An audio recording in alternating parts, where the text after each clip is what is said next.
Hello friends, as soon as બાળક 9-10 મહિનાનું થાય અને પોતાના પગ પર વજન લેતું થાય, મોટાભાગના પેરેન્ટ્સ એવું ઈચ્છે કે આપણે બાળકને વોકર આપીએ, પણ એ એડવાઇઝેબલ નથી for two important reasons.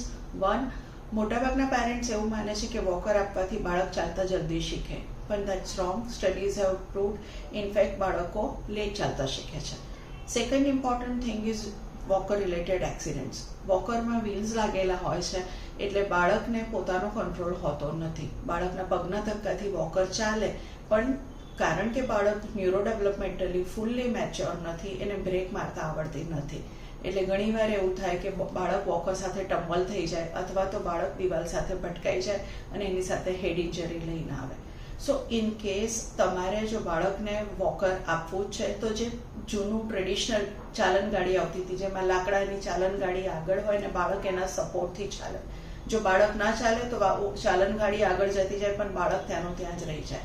And second is using a walker with a brake. તમે બાળકને વોકરમાં બેસાડીને બીજું કામ કરવા જતા રહો, બીજા રૂમમાં જતા રહો, એવી રીતે વોકરને યુઝ કરી ના શકાય. વોકર વાપરવું જ છે તો તમારી પ્રેઝન્સમાં, તમારા ઓબ્ઝર્વેશન હેઠળ જ વાપરો. I hope this helps. Thank you.